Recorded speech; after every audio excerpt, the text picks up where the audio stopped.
K바이오의 역사를 새로 쓰고 있는 기업이죠. 바로 유한양행입니다. 최근에 미국 FDA로부터 아주 중요한 승인 소식이 딱 날아오면서 시장의 모든 눈과 귀가 이쪽으로 쏠리고 있는데요. 이게 그냥 허가 하나 받았다는 수준이 아니고요. 유한양행이 글로벌 빅파마로 가는 거대한 퍼즐에 그야말로 마지막 한 조각이 드디어 맞춰졌다는 강력한 신호탄이거든요. 자, 오늘 이 승인이 대체 무슨 의미인지, 그리고 왜 모두가 2026년을 이야기하는지 그 로열티 대박 시나리오를 제가 속 시원하게 정리해드리겠습니다. 그런데 말이죠. 이렇게 좋은 이야기만 하기에는 많은 분들 머릿속에 이런 물음표가 떠오를 겁니다.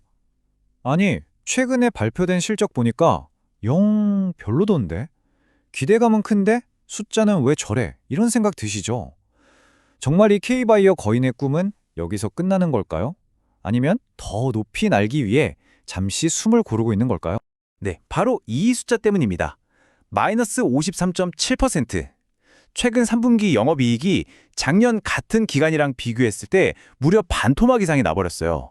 와, 이 숫자 하나만 딱 놓고 보면 유한양행 이제 한물 갔나? 하는 비관적인 말이 나오는 것도 사실 이해가 됩니다. 근데 과연 이게 전부일까요? 시장은 아주 정직하게 반응했습니다. 이 실적 발표 이후에 주가가 한 달 새 10%, 석 달 동안에는 30%나 쭉 빠졌어요. 투자자분들이 얼마나 걱정했는지 그 실망감이 주가에 그대로 나타난 거죠. 자, 그럼 지금부터가 진짜입니다. 이 충격적인 숫자 뒤에 숨겨진 진실을 한번 제대로 파헤쳐 보겠습니다. 도대체 왜 이런 결과가 나왔는지 그 속세정을 알아야 우리가 제대로 된 판단을 할 수 있겠죠. 이 모든 혼란을 푸는 핵심 열쇠는 바로 기저효과라는 단어에 있습니다. 이게 뭐냐면 아주 쉽게 말해서 작년 3분기에 너무 비정상적으로 잘해서 올해 3분기 실적이 상대적으로 초라해 보이는 일종의 착시현상이라는 겁니다. 자, 이걸 보시면 아하 하실 겁니다. 작년 3분기 실적에는요, 레크라자가 미국 시장에 성공적으로 진출하면서 받은 거액의 기술료, 그러니까 일회성 특별 보너스가 포함되어 있었어요. 그래서 영업이익이 544억 원으로 엄청나게 높았던 거죠. 반면에 올해 3분기는 그런 특별 이벤트 없이 순수하게 장사해서 번 돈이 220억 원인 겁니다. 애초에 비교하면 안 되는 숫자였던 거죠. 맞습니다. 그러니까 이 보너스 같은 일회성 요인을 싹 걷어내고 진짜 실력, 즉 본업을 들여다보면요. 유한양행의 핵심인 제약사업과 해외사업 모두 아주 잘 성장하고 있습니다. 겉으로 보이는 숫자 쇼크와는 다르게 회사의 펀더멘털, 이 기초 체력은 아주 튼튼하다는 이야기입니다. 자, 그럼 이제 과거의 오해는 풀었으니까 진짜 중요한 미래에 대한 그림을 한번 맞춰볼까요? 저는 유한양행의 이 성장 스토리를 4조각의 퍼즐로 설명드리고 싶어요. 그리고 드디어 최근 FDA 승인으로 이 모든 퍼즐 조각이 딱 들어맞게 됐습니다. 바로 이 4가지입니다. 첫째, 세상을 놀라게 할 혁신적인 신약. 둘째, 그 약을 전 세계에 팔아줄 어마어마한 파트너. 셋째, 멈추지 않는 글로벌 영토 확장. 그리고 마지막으로 이 모든 걸 통해 거둬들일 궁극적인 결실, 바로 돈이죠. 자, 이 퍼즐이 어떻게 완성되는지 하나씩 뜯어보겠습니다. 첫 번째 퍼즐 조각은 뭐니 해도 주인공, 바로 신약 레크라자입니다. 특정 유전자 변이가 있는 폐암 환자들을 위한 3세대 치료제인데요. 기존 약보다 효과가 훨씬 좋다는 걸 입증해냈습니다. 시장에서는 이 약 하나로 연간 최대 54억 달러, 우리 돈으로 무려 7조 원이 넘는 매출을 올릴 수 있는 그야말로 블록버스터 신약이라고 평가하고 있습니다. 7조 원, 정말 어마어마하죠? 근데 약이 아무리 좋아도 혼자서 전 세계에 다 팔 순 없잖아요. 여기서 두 번째 퍼즐 조각, 거의 치트키 수준의 파트너가 등장합니다. 바로 글로벌 제약 공용 존슨앤존슨이죠. 이들이 가진 막강한 영업망을 통해 렉라자는 전 세계 시장으로 뻗어나갈 수 있는 날개를 달게 된 겁니다. 세 번째 퍼즐은 바로 이 속도감입니다. 영토 확장이 아주 빠르게 이루어지고 있어요. 보시는 것처럼 미국, 유럽은 이미 클리어했고요. 곧 일본, 그리고 어마어마한 시장인 중국에서도 좋은 소식이 들려올 예정입니다. 레크라자의 깃발이 전 세계에 꽂히고 있는 거죠. 이 기세가 정말 중요합니다. 이 파이프라인 지도를 한번 보세요. 수많은 신약 후보 물질들이 있지만 그중에서도 가장 앞에서 이 전체를 이끌고 있는 대장, 바로 레크라자입니다. 이미 상업화까지 성공한 명실상부한 유한양행의 핵심 자산이자 미래 성장을 이끌어갈 엔진인 셈이죠. 자, 드디어 오늘의 하이라이트입니다.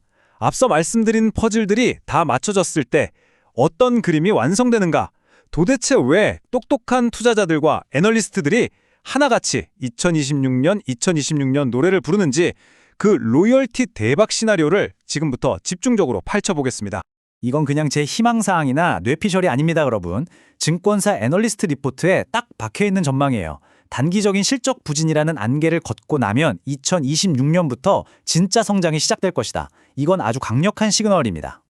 이 그래프가 모든 걸 말해줍니다. 보이시나요? 2025년은 이제 막 시장에 발을 들이는 단계라면 2026년부터 로열티 수익이 폭발적으로 치솟는 변곡점, 즉 퀀텀 점프를 시작합니다. 그리고 2028년쯤에는 명실상부한 블록버스터 약물의 반열에 오를 것으로 예상되는 거죠. 정말 보기만 해도 가슴이 웅장해지는 성장 곡선입니다. 아니 도대체 2026년에 무슨 일이 있길래 저런 성장이 가능한 걸까요? 크게 4가지 엔진이 동시에 돌아가기 때문입니다. 첫째, 최근에 승인받은 환자들이 훨씬 쓰기 편한 주사제 타입이 미국 시장을 빠르게 장악할 거고요. 둘째, 거대한 중국 시장의 문이 활짝 열립니다. 셋째, 렉라자를 쓰면 환자가 더 오래 살 수 있다는 최종 데이터가 나오면 의사들이 더 많이 처방하겠죠. 그리고 마지막, 이게 정말 중요한데 초기 암 환자부터 쓸 수 있는 1차 치료제로 자리를 잡게 되면 대상 환자 수가 그야말로 폭발적으로 늘어나는 겁니다. 이건 정말 게임 체인저가 될 수 있어요. 자, 그렇다고 해서 우리가 무작정 장밋빛 미래만 그릴 수는 없겠죠. 모든 투자에는 항상 동전의 양면이 존재하니까요. 마지막으로 보다 균형 잡힌 시각을 위해 긍정적인 부분과 우리가 반드시 체크해야 할 리스크 요인들을 저울리에 한번 올려보겠습니다. 긍정적인 쪽은 아주 명확합니다. 7조 원짜리 블록버스터 신약이라는 확실한 성장 엔진이 있고요. 존슨앤존슨이라는 세계 1등 파트너가 밀어주고 있습니다. 또 골치 아픈 실적 착시 현상이 사라지는 2026년부터는 진짜 숫자로 실력을 보여줄 거고요. 무엇보다 많은 전문가들이 15만 원, 많게는 18만 원까지 목표 주가를 제시하면서 그 가능성을 아주 높게 보고 있다는 점이죠. 반면에 우리가 반드시 눈여겨봐야 할 리스크도 있습니다. 일단 초기 미국 판매 속도가 생각보다는 좀 더뎌요. 그리고 타그리소라는 아주 막강한 경쟁자가 시장을 꽉 잡고 있고요. 또 지금 주가가 이미 미래의 성공을 다 반영해서 너무 비싼 거 아니냐 하는 목소리도 있습니다. 마지막으로 벌어들인 수익을 파트너사인 오스코텍과 나눠야 한다는 점도 기억해야 합니다. 그래서 오늘 분석의 핵심을 딱 한 문장으로 정리해드리겠습니다. 바로 이겁니다. 지금 당장 눈앞에 보이는 단기적인 실적 노이즈에 흔들리지 말고 유한양행의 진짜 가치가 증명될 2026년에 찍힐 진짜 로열티 데이터에 집중하라.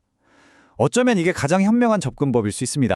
대한민국 제약사가 벌이는 이 위대한 글로벌 도전기, 그 중심에 서 있는 유한양행에 대해 깊이 있게 알아봤습니다. 오늘 제가 준비한 내용은 여기까지입니다. 이 내용은 투자를 권유하는 것이 아니라 정보 제공을 목적으로 만들어졌다는 점 다시 한번 말씀드립니다.